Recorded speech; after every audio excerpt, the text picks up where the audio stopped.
Hi, welcome back to Tiny Classrooms Live. Hi, the doctor here, Don Zalou in Taos, New Mexico.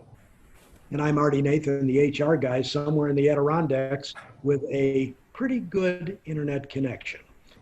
And our topic today is the new normal of work 2.0. Yeah, we're kind of look at a comparison of sort of the old world, the way it's always been or seemed to have been, and this new world that we're rapidly learning about. In the old world, wasn't it, Artie, that it was being present at the office was seen as kind of a prerequisite for productivity, wasn't it? Yeah, But now we're discovering that productivity was something you and I have really known about and we've written extensively about, but that productivity is a measure of output, not physical presence. It's what you produce, not where you did it from. that's right.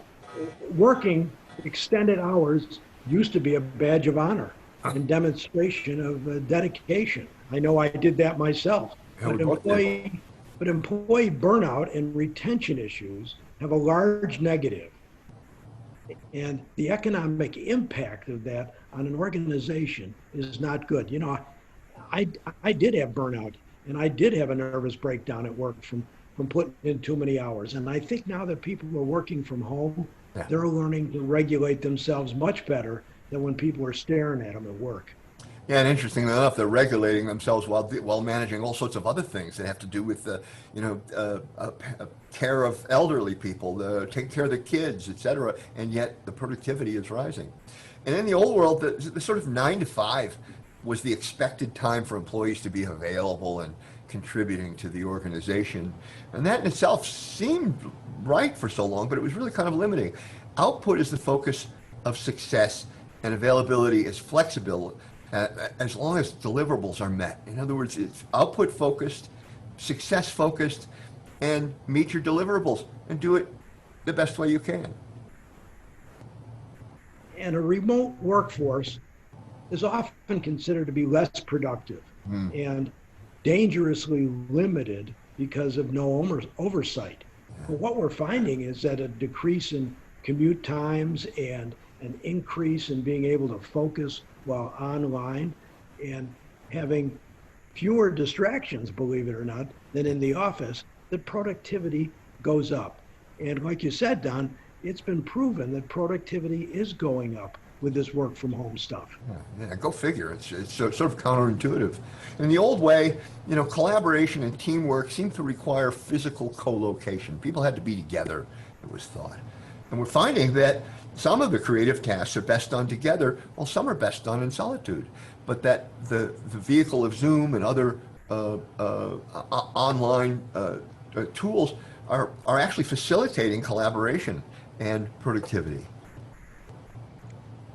And, people in the old world needed a lot of clarity on how to connect to the organization's vision and mission and values. But today, people are at their best when doing work that matters to them, and the purpose is self-evident.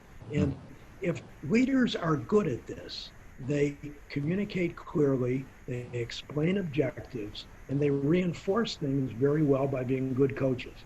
That's right. So go figure that people are most productive when they're doing work that they've cared deeply about. Isn't that interesting? I think that's the key. We always talk about engagement at work and getting people to care about what they do.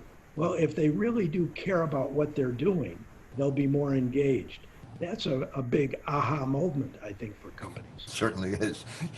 As the manager, before you're left in the dust by your employees that no longer want to work the way they used to, and by competitors who get out in front of you, you've got to create a more fair, a far more attractive workplace for your people and for you.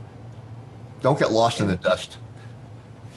And the new normal is not refiguring the old normal. It's really starting with a clean slate, figuring out what really is working today and capitalize on it. That's right. And so, on capitalizing on this particular episode, thank you very much for being here. Again, Artie and I are very interested in hearing from you on subjects you might want to hear us talk about, and we'd like to hear your comments about this Tiny Classroom Live process. So, thank you for being here. Bye-bye.